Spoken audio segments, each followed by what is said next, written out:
you got on the mic, and the very first thing you did was you called out Jake Paul. Can we act? You know, it's a fight that's been talked just about. Off the top of my head, I would like to whip his ass. I would like to get a win against Leon Edwards. And then I just wanted to ask about the tribute to Mike Tyson, the Be Real that you walked out with. Just what was the thoughts behind it? That's what this whole shit is all about. You come in here and fucking whip ass, and if you got the fucking mics and the cameras on you, you tell them what's real. And when I saw Mike Tyson walk out like that, I think that's the fucking. That's what this whole shit's about.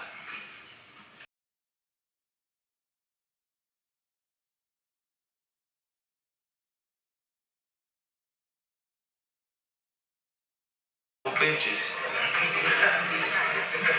Questions, guys? Not YouTubers, you know, a little bit more. All right, who's got the first question? I got it. All right, let's go, Josh. Hey, Nate. Josh Gross over here with the Orange County Register. 5 years ago, you made this fight happen. You made it out of thin air. You called out George. Could you have imagined that it would lead to something like this? Something this big? Was that in your head at all? Yeah, I figured whatever I was gonna do next was gonna be big back then too, and nobody's doing much or knows how to do anything much. So I like motherfuckers who could get it popping, and they should recognize that too. Do the same. Nate, right here.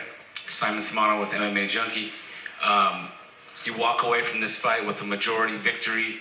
Is it a satisfying victory? Yeah. As far as boxing goes, and what was the round count? What was the 7-3? Yeah, that's cool. But A little bit more that. With him, it should have been a real fight. But I'm happy I got the opportunity to fight somebody who I like a real fight. So it was good to have an opponent. We had something to fucking fight for. What would be your assessment of the fight? Because Jorge came in here and said that you put pressure with a lot of volume, but you never really hurt him, and that he landed the bigger shots in the fight. Is that accurate to you, or what do you think of his I think he assessment? threw the harder shots and was trying to kill, but couldn't get no jobs done. I never really got hurt. He made with a couple things. I was like, all right, motherfucker, I'm not gonna let you do that again. But if it was shorter round, I think we could have done a lot more damage. But it was 10 rounds, so I treated it like that. Now that it's tied 1-1 between you guys, and he's got the victory from 5 years ago that felt a little, I know you felt a little burned by it, that it was taken from you from the doctors. This fight ends in a majority decision. Does it feel like this chapter of your career is closed, or would you like to run a trilogy with Jorge? That's a whole nother situation for later. I think we're 1-0 on each other. He got to win in MMA, and I gotta fight. I gotta win in boxing. So who knows what's gonna happen next with him? But at some point, And in the ring, you got on the mic, and the very first thing you did was you called out Jake Paul. Can we act? It's a fight that's been talked just about. off the top of my head, I would like to whip his ass. I would like to get a win against Leon Edwards, who's the best fighter in the world right now at 170, and I think that's what something major who's actually gonna bring something that I could take and put in a credential box. That's what I'm going for. I'm not playing for no fucking fun fights, because that shit ain't fun. Last thing for me, just to follow up then, the fact that the Jake Paul fight has been talked about for the last 2+ years, it seems. You guys have gone back and forth with each other on social media. You guys have gotten into it before. How realistic can we see a fight between you guys, whether that's boxing or an MMA? It's fucking pretty realistic, as far as I'm concerned. That's the only thing I got in my head is whoever thinks they're fucking tight could get their ass whipped. They're right here. I asked Chris this question as well. They released the payment before the fights tonight, and a lot of the members of Team Diaz were getting paid pretty well. So how does that feel to see your team getting paid well and the team being brought up together? And do you think that more people in combat sports should look out for their team the way that you do? First and foremost, shout out to my boy right there with the Nell Boys. Happy Dad. I see him consistent with this shit. That's tight. And everybody who's with me is fucking doing what I do, and they deserve the world. So,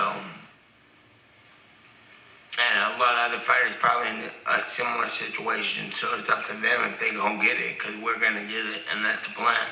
And I plan on all these guys that came with me to go a lot farther than they even fucking kicked off as. Like, they're gonna fucking blow up to the max if they keep their eyes on them, because these are the guys that'll take the war with me.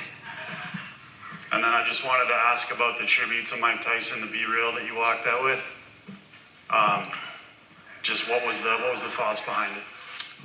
That's what this whole shit is all about. You come in here and fucking whip ass, and if you got the fucking mics and the cameras on you, you tell them what's real. And when I saw Mike Tyson walk out like that, I was like,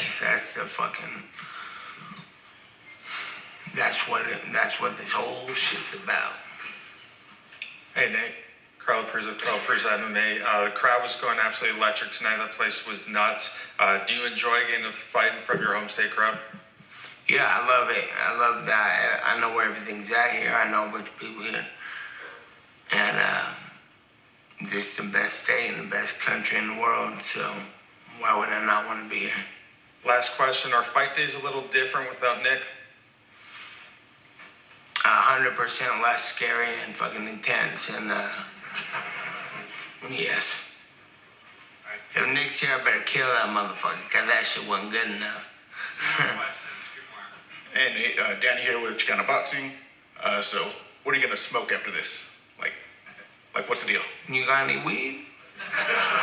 Not with me, man. They checked me at the door. Roll that shit up, whoever got it. Yeah, whatever I can find. Hey, right here. Congrats on the win. Did you get a chance to see any highlights from Chris' performance? And if so, what did you think? Well, I watched Chris fight, and fucking, that shit got me more fucking confident, pumped up, and warmed up. I knew it would be like that, but you know how it is. Your boy's going to fight, and when he went in there and round one happened, I was like, all right, warm up round, and then I saw stuff start happening. I was like, no way, Chris got this, and Chris the best boxer. Chris, Alan Sanchez, my boy Luciano Ramos, and Jose Gual, who fought on the card tonight, and Kenny Lopez. These motherfuckers are I'm telling you, the best boxers, the best fighters in the whole world, and time will tell you that. Time will show you that. But yeah, fucking Chris handled business, showed out, and did what he was supposed to do, and that's a soldier right there, and I appreciate that, because it warmed me up and got my job done. So the same night that you called for the BMF fight, in this building, you defeated Anthony Pettis. What insights did you give to Chris in preparation for tonight? Oh, Chris know what he's doing. I didn't tell him no insight. I was just rocking with him like he was rocking with me. I go in there and have the worst days of my life with Chris. Fucking, so I already know. You see my sweatshirt walking out, Be Real, right? I'm not fucking just capping about somebody to do that. I got some friends that suck. You know what I'm saying? So I'm like, if I'm talking about these guys, it's fucking no joke. Last question, Alec. If you think so, pull up with it. Congratulations, 18,500 fans, a sellout. Ellie Sekbak reporting, Conor McGregor today said he's betting $500,000 on you. He broke down the fight, he picked you to win, and you just made him 1.1 million. That's cool. Good job for us. Any message to your fans, people who love you and support you, what's next?